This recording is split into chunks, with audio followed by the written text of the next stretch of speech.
Tonight on NBC, Jimmy Fallon and Bozoma St. John host the highly anticipated new competition show. I hired 10 creatives from all walks of life. They will be battling it out to see who can impress the world's biggest brands. This is a huge opportunity. This is the battle for the next big idea. This is not play. We're spending millions of dollars. I'm so excited to embark on this adventure with all of you. May the best idea win! On Brand with Jimmy Fallon, series premiere tonight on NBC. Navigate the gauntlet of uncertainty the world throws at your business with SAP. Whether it's a tropical storm hitting your warehouse or a short supply of those little plastic twist ties, SAP can help you tackle those unexpected crushing setbacks with its AI-powered capabilities. To pivot to new suppliers, automate paperwork, and source the twist ties you need at the price you want, so your business can stay unstoppable. Learn more at sap.com/uncertainty.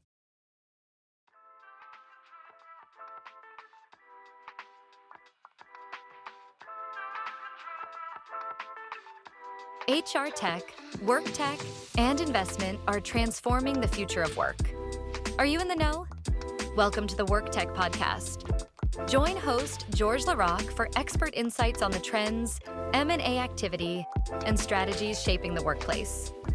Brought to you by oneworktech.com and the Work Defined Podcast Network.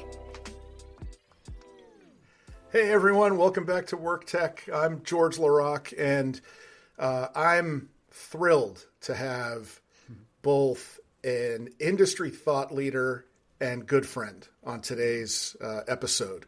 I'm joined by John Baldino, founder of Humareso, and he's involved in so many things. I don't know how much we can get into today, but welcome, John. I'm glad you're here. Well, thank you so much for having me, and the feeling is mutual. It's great to do this with a good friend, so thank you. Yeah, I've gotten to know you pretty well over the last few years, and it's been, I knew you before that, but I remember at an HR tech conference watching you present something, and I realized this guy's involved in so many things. And but let's start with a basic introduction. I can't imagine anyone listening to this doesn't know who you are, but just in case. Just in case, yeah. My millions of fans. Again, John Baldino, originally from Philadelphia, currently living in Vero Beach, Florida. And so spent almost all of my career, quite honestly, working out of the Philadelphia market and greater Philadelphia market for all kinds of organizations, and started in personnel back in the day. And have been fortunate enough to be involved in HR-related work for well over 30 years at this point. And so my technical history really has taken me through lots of different industries, retail, restaurant, education, nonprofit, manufacturing, distribution, technology, banking and finance. I mean, like all of these things, but all within the application of the skill sets that I had around HR, leadership development, org design, strategic planning, all of those things. So it's been a fun ride until maybe on top of, I decided to start my own HR consulting firm called Humareso a little over 12 years ago now. I mean, August 1st, 2012. It's crazy how long it's been now. So it makes a lot of sense about sort of getting to know each other, because just around that same time I was coming out with what became WorkTech. So I think we were navigating in some of the same circles and in a lot of the same places. So you started to emerge for me. Maybe before that, you're one of those people say, "How long have you known John?" I'm like, I have no idea. I have no idea. My answer too. I don't know. A long time. Yeah. So what?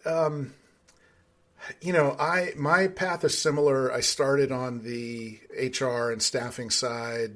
Was on the working for employers in the Boston area. Then I went to tech and then moved into the world that I'm in now. But what was it that brought you to Humareso? Like what did you see, or what was the why, that brought you to start that? it's a crazy story, and I'll spare you. We've talked about, but the audience, I'll spare all the details. But it is, it's one of those things where I don't know 30 days before I started Humareso that I was actually going to start this organization. Truly. I thought maybe I should go back and stay in-house somewhere, just leave where I currently was and go in-house somewhere else. And I was applying for jobs and interviewing, and it just, didn't happen. And but I'd had this nagging thing about consulting. And for me, what I saw was, it wasn't going to be consulting in sort of the normative way around like one person sort of hanging up a shingle saying, come to Baldino Consulting, and I'm just this like one-man show. I knew that's not what I was interested in. Not because I have bad self-esteem or any of this stuff. I just didn't want it to be about me alone. If I was going to go that route, I saw that there was going to be room for SMB to mid-market level consulting firm. Those organizations are not going to Korn Ferry, or they're not going to go to KPMG, or they're not going to go, and I'm not knocking any of them. They're just not designed for that, really. Right. And most SMB and some mid-market, they're just unaware of what those kinds of organizations can do. So I saw from a competitive landscape that there was a niche that I might be able to step into to be mindful of those kinds of organizations. On top of it, I felt like the competitive landscape was changing for those organizations who found themselves being a 50-person small business, making candles in a small town in New Jersey with a website, who were selling to the same consumers that were searching Yankee Candle's website. Yeah. The consumer wasn't. They were interested in a good deal, good reviews, right? Free shipping, things like that they weren't going to sit back and say, it looks like Mom and Pop Candle only has 50 employees. I don't know if I feel confident in this, Right. They're not asking that or having those thoughts. But that Mom and Pop Candle shop needed to be knowledgeable enough, limber enough, have some resources at its disposal to compete now from a talent standpoint with a Yankee Candle, just to pick on the example. And I felt like Humareso could do that, and I've been right so far. And you've become like a resource, as far as I'm concerned, around tech as well. Mm-hmm. And was that just always? I mean, it's just a part. It's a part of our world, or do you view that distinct in some way? It's always been there for me, right? So I did spend some time in technology directly, but I would say even early on. So when I started in personnel, I mean, for Pete's sake, people don't believe me when I say this. Like manually, we did payroll for real, weekly. Yeah. It was manual payroll. Like you were doing the percentages, the decimals for local tax, especially those of you in Pennsylvania. Shout out to Pennsylvania. Local tax, municipal tax, school tax, like everything was broken down, different rates. Some of it tripped because of the amount that was made and things like that. So weekly, you were really spending time doing this, right? And making sure hours and time cards, we were literally the punch, right? Like gathering all of those things. Come on, y'all, right? And I'm saying all this because when payroll, as one example, started to be seen as a technologically based outsourced partner, when it was starting in its infancy to grow into what we now understand, I was right on it. One, out of necessity, because I kept increasing my prescription on my glasses annually. And I'm like, I know it's because I'm like squinting, right, for all of these little lines that I'm looking at. I had 2 rulers trying to get to everything, each time.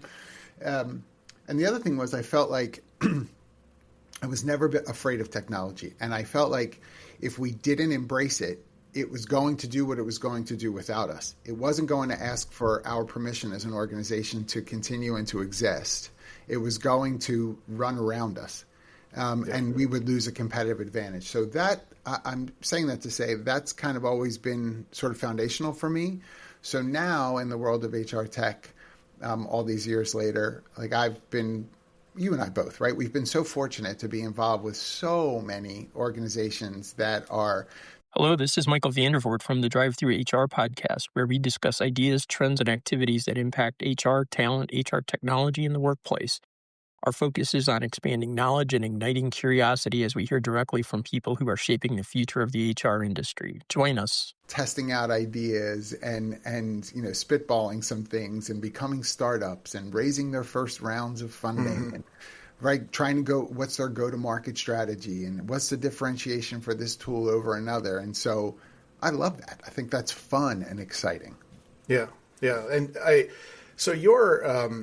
want to jump in on that, but I want to just for Humareso, it really is a depending on the client, I'm sure, but there's the process, the strategy, the employee relations support, you could be whatever they need based on where they are in their journey, including the tech strategy to support all of that. Absolutely. Yeah. And it's been, like I said a few minutes ago, I never wanted it to be just me. And it's nice that I've had a great career and it's fun, really. And I'm not saying this because it's over. I feel like that's what I should be saying next. That's not what I'm about to say. But, for us, we've got a great staff, a staff that's grown a lot, right, through the years. And so they have they're brought in with skill sets, right? That's why we're adding them to the team. And so to have, yes, whatever an organization needs us to be, some of it's just straight up blocking and tackling, right? No, you can't put your I-9s with everything else. I know that doesn't make sense, but here we are. We're going to help you organize that, right? From that kind of stuff up through training, up through systems management, up through the full employee experience like you were talking about, and DE&I work and comp analysis and all that kind of stuff. But the technology piece as well is a facet of what we support. And honestly, I think one of the biggest things that we forget, sometimes being involved with as much of HR as we have for all these years, not everybody naturally knows these things. Right. Right, you just lose that because you're so used to being around so many people that know stuff that when you come across organizations, small business, mid-market, I can't tell you how many HR practitioners I come along and chat with who say, when I say, how'd you get involved with HR? And they're like, I'm not really sure. It just kind of happened.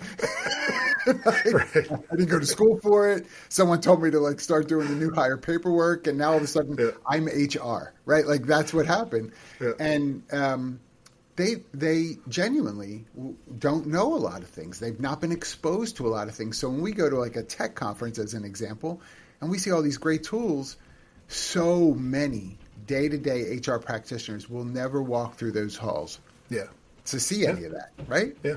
Yep. And I think there's also, even the ones that do, they're doing their job and they've got their head down and then they decide that they need something and they come up for air or to our world. And it's just things are changing, year to year, quarter to quarter right now. I can't imagine not really paying attention for a few years or just locked into my HCM and ATS and then asking what's new. It's like drinking from the fire hose at that point. And it's so overwhelming. I think you would just shut down. You're just never mind. I'm not going to stress about it. Right. So what's really interesting, you're not just the under 50, you've got clients at a range. So your lens is pretty broad. So these tech providers, they get a lot of insight from you. They get I always, from the minute I jumped into tech, my first role at a tech shop was with the company that became Brass Ring. I was employee number 10, and when they called me, they had been a partner in our consulting company at the time. We had 50 people in the Boston area, and we would bring their resume processing tech into a client if they didn't have simple resume search. Yes. And they called me about a job, and I thought they must want me to work with their clients on their implementations, not thinking they don't even have any clients yet. There's none of that. But they wanted me to go take it to market and sell it because I understood the buyer. I understood the day-to-day. And that, I feel like you're in it right now, and you're providing some perspective.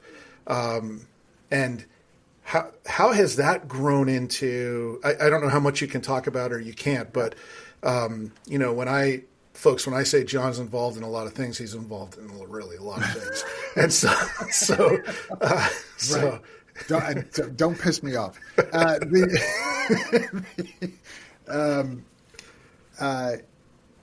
First of all, I completely agree with what you just said, because what we're seeing is there are clients that we have and prospects that we're talking to.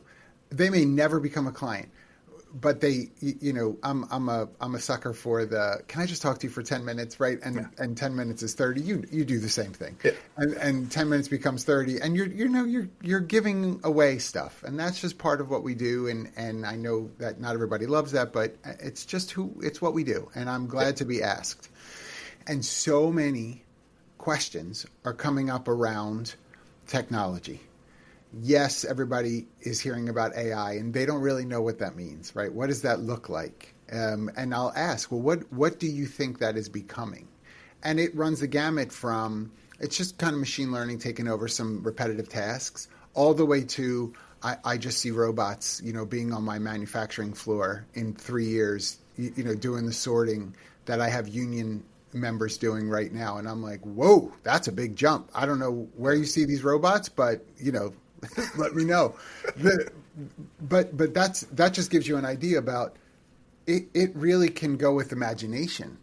And while I love the creativity, the planning for that is really tough for SMB to mid-market organizations, because they're not really sure where they should put time and resources, right? And that includes cash in those resources. Where do I put these things? What would make sense for us now?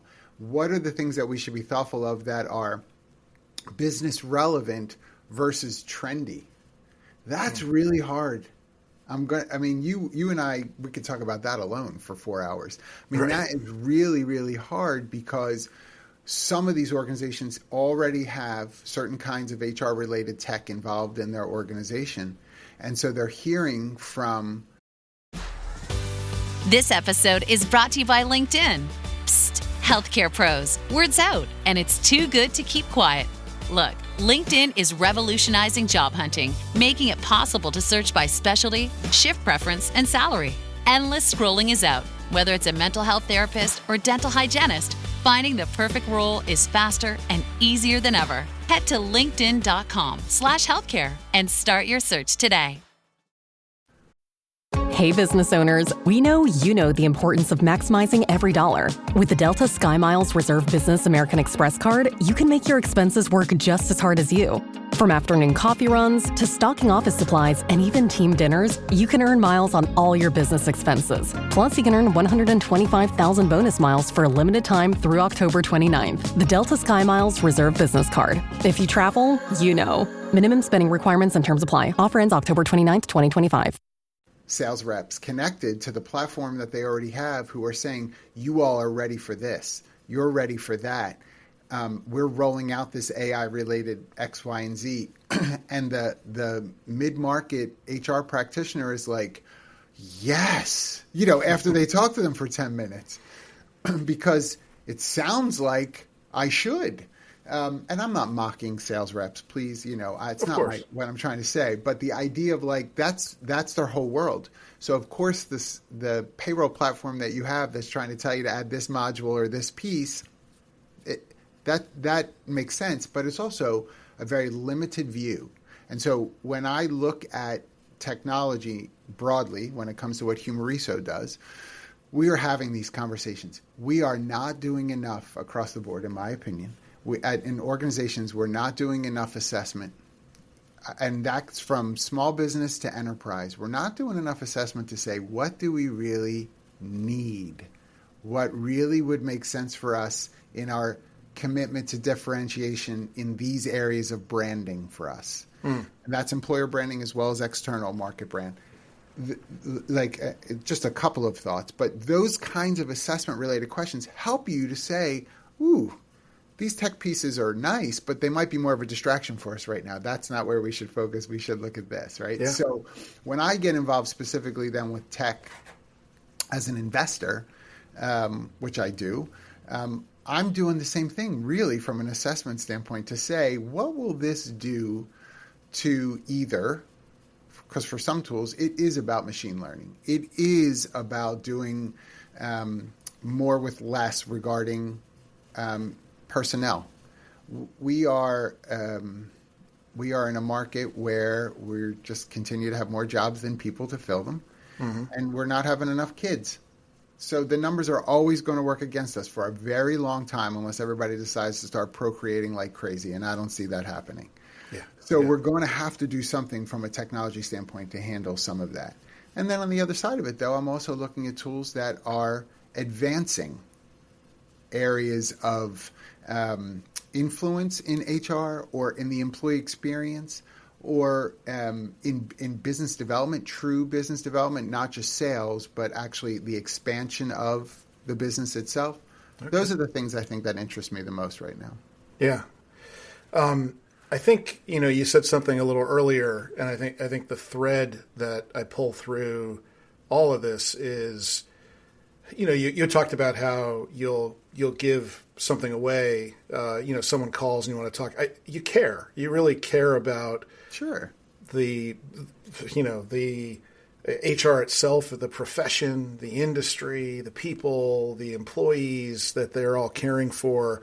There's a passion there that drives so much of what you do, and I think that's important to underline because I see a lot of it's great to be a capitalist and to be driven, but so many folks get into this industry and if that's all they're bringing to the table, they stumble because we're really, even with all the robots coming, we're still all about the people, right? So they're coming. Well, thank you, by the way, for saying that. I appreciate that. Well, I think that's one of the things that becomes really obvious in conversations with you and your approach to the companies that you're helping, as well as your customers and just the market in general. Well, and again, I do appreciate you saying that. And I think it also should encourage all of us listening, honestly, to think more about the people that we're serving with all the things that we bring to the table, and remember that they're individuals. And I'll come at it for a quick second from the other side of it, which is not speaking on behalf of the people that we're trying to serve as well. I cannot tell you how many times when I talk to organizations about technology and they're like, oh, we can't do that here. Our people are not great with technology. And it's such like a broad judgment. And I'm like, well, what is that based upon? We tried once to have, such and such here and people really struggled. And I'm like, I promise you, if I go out onto the shop floor and I just grab people's phones and I look at the apps that are on their phone, I'm going to feel very comfortable saying if they have Facebook, right? If they've got a banking app on their phone to check their balances, if they've got Tinder, we're going to be able to get them whatever HR tech platform app that they may need to do their job, to clock in and out, to, for applicant tracking, for learning management directly from their phones. We're going to be able to do something. So you speaking over them that they are not able is a bad message because you may be relegating them not only in technology, but in some other things as well. Let's stop speaking over our people as if we know something about them that they're just too dumb to understand. Probably not a great strategy. Yeah.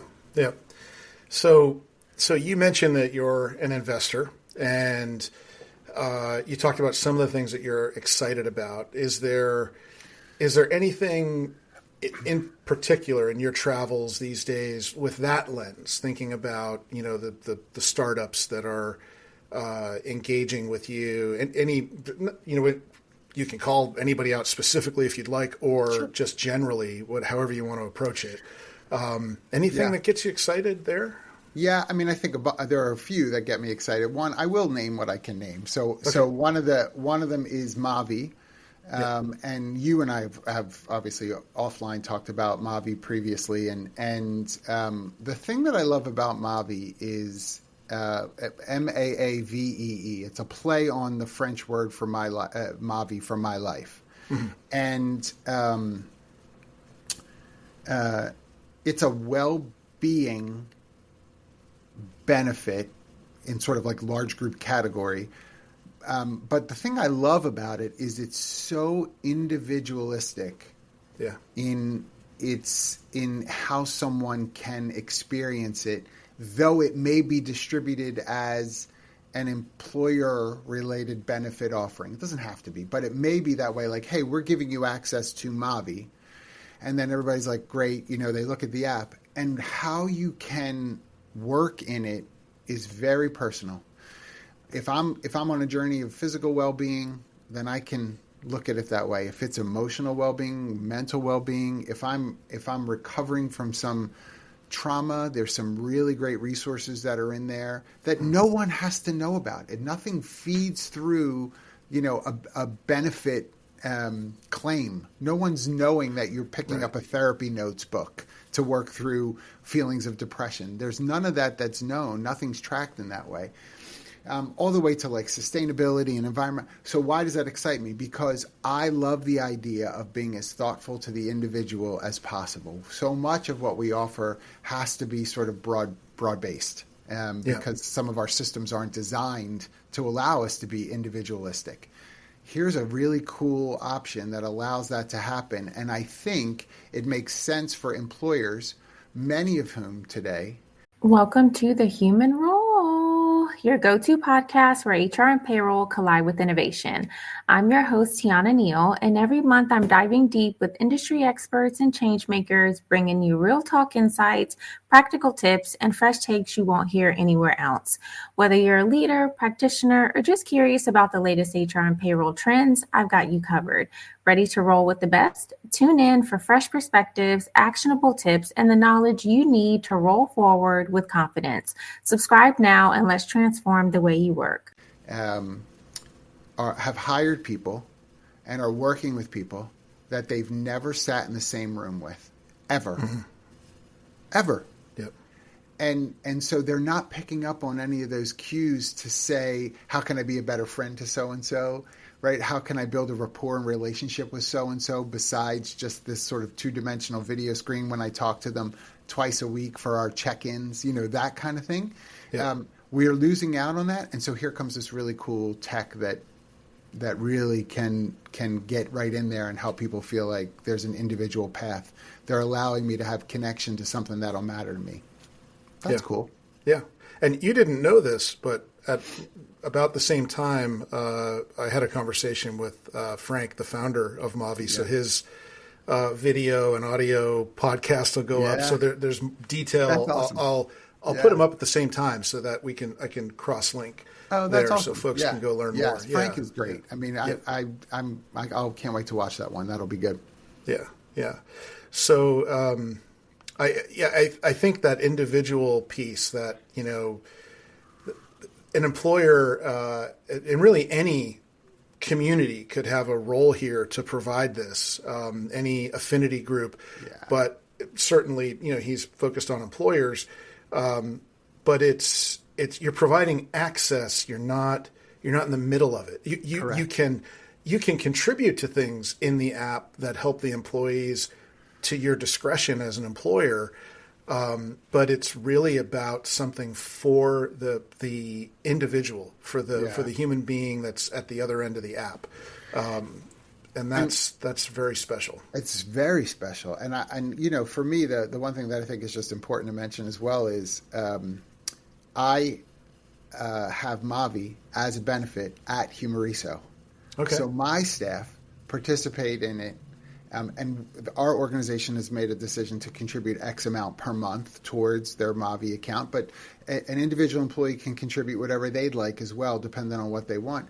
And I've got people buying bikes and special bamboo related sheets that help them stay cool at night because they were like, I don't know, going through the change or whatever's happening there. I don't ask all those questions, right? But whatever's happening, It's very, and and the reason I'm saying these examples is because some of these folks have shared them with the rest of the team to say, I just want to show you what got shipped to my house today, and we're on a Teams chat together, and everybody in the company now knows what you got. That's pretty cool. It helps to start conversation. It helps to build relationship, even amongst one another when they're like, oh my gosh, tell me what that's like, and maybe next month I'm going to order that. Like that. That's cool to me. I think that helps to build camaraderie.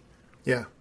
I'm glad you brought them up because we were at HR Tech not too long ago, and the AI conversation has overwhelmed everything. And I'm sure Frank's got AI somewhere in that platform, but what I'm talking about is like the automation, workflow, all of that in any category. And so, whereas last year there was more wellness and well-being in the conversation, and there were providers there that provide that. But just the conversation is overwhelmingly about efficiency and productivity, and that's great. We need to have that. But I'm glad to highlight something that's really needed right now. Personal. So we could keep going on. We're sort of running up against time. I want to make sure that I mention anyone who isn't following John. I'll put links in the show notes. But John, we didn't talk about. You're a prolific podcaster, and if I'm not there while you're doing it live, you stream on LinkedIn with Jackie Clayton, another wonderful human being. But for the But First Coffee podcast. Yeah. And that's one of the few podcasts that if I'm not there live, I catch the recording on LinkedIn at some point. Yeah. Everybody should go check that out. And it's just a great conversation that you two have. Yeah, it looks fun. It's very irreverent, which is what I kind of like about it. It's loose. We have a good time. But we think we at least touch a bit on some things that matter in terms of what's happening in the world of business and HR and TA and stuff. So But First Coffee's been shocking. It's probably truly one of the biggest surprises in my career. Okay. Jackie would say the same thing. I don't think the receptivity because Jackie and I would talk to each other that way every day anyway. So there's nothing that we're doing on the show that we don't. That's how we talk to one another anyway, and to have others want to kind of be in on it is just a gift. And so it's the way it's been received and how many people are watching it, especially after the fact, as you just mentioned, crazy to me. So it's been awesome. Yeah. Well, congrats on that. I'm not surprised at the success because it is. You really do a good job of hitting important points, really getting into them, but at the same time, having fun, and it's a great conversation. So we'll link to the podcast. Where else should folks go to follow you, learn more about you? Obviously LinkedIn, as you mentioned, but Humareso.com, certainly that's probably where the most info about me is as far as some of the work that's going on and things to link to there. I would say I'm not really great on as many other things as it used to be. Things have kind of, I'm still on X, Twitter, whatever it is, right? Like all of that. But I know that conversation is weighing down. If you find me on LinkedIn or on the website, you'll be good. Yeah. Yep. Well, John, I know how busy you are. I really appreciate you doing this and thank you for asking me and telling your story. I just think it's such a great story, and your approach is so great. Thanks for sharing it here. Thank you, George. All right, everyone. Thanks for being here, listening, watching. Until next time. Thanks for tuning in to the WorkTech podcast. Visit us at oneworktech.com and find out why WorkTech is considered the most trusted source of market intelligence and strategic advice for WorkTech. Subscribe to the WorkTech YouTube channel for video episodes and exclusive content. And be sure to check out the entire Work Defined podcast network at WRKDefined.com for more podcasts on the world of work.